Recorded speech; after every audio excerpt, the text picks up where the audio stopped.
মাগুরায় চাঞ্চল্যকর শিশু ধর্ষণের ঘটনার আসামিদের ফাঁসির দাবিতে শহরের চিফ জুডিশিয়াল ম্যাজিস্ট্রেট আদালত চত্বর ঘেরাও করেছে বৈষম্য বিরোধী আন্দোলনের সাধারণ শিক্ষার্থীরা। রবিবার সকাল 10টা থেকে বেলা 3টা পর্যন্ত মাগুরা সহ 12টি জেলা থেকে আগত শিক্ষার্থীরা এ কর্মসূচিতে অংশ নেয়।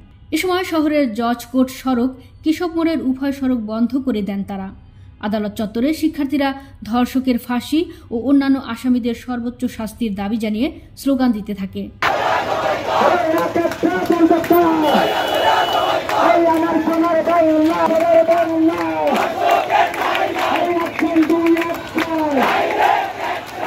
শিক্ষার্থীদের এর দাবির সাথে একাত্মতা ঘোষণা করে জেলা আইনজীবী সমিতি, জেলা গণকমিটি, চেম্বার অব কমার্স, সপ্তক সাহিত্য চক্র, জেলা পরিবেশক সমিতি, জেলা মহিলা পরিষদ, সুপ্রভাত বাংলাদেশ সহ নানা সামাজিক সংগঠন অংশ নেয়। পাশাপাশি এ কর্মসূচিতে মাগুরা জেলার 4 উপজেলার নানা শ্রেণী পেশার মানুষ অংশ নেয়। 4 ঘণ্টাব্যাপী শিক্ষার্থীদের এ কর্মসূচিতে মাগুরা শহর প্রায় অচল হয়ে যায়। শহরে সৃষ্টি হয় তীব্র যানজট। এ সময় জেলার আইনশৃঙ্খলা বাহিনী ঘটনাস্থলে উপস্থিত হয়ে তাদের নিয়ন্ত্রণ করার চেষ্টা করে। সাধারণ শিক্ষার্থী আমিনুল ইসলাম বলেন, আজ যে মেয়েটি ধর্ষণের শিকার হয়েছে সে আমাদের বোন।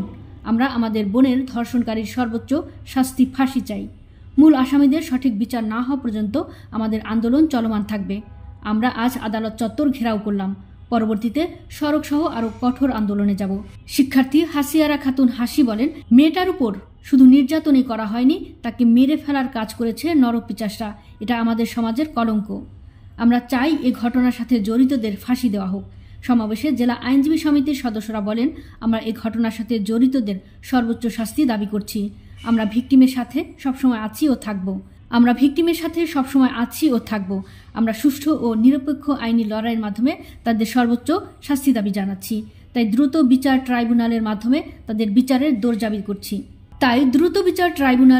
তাদের বিচারের জোর দাবি করছি।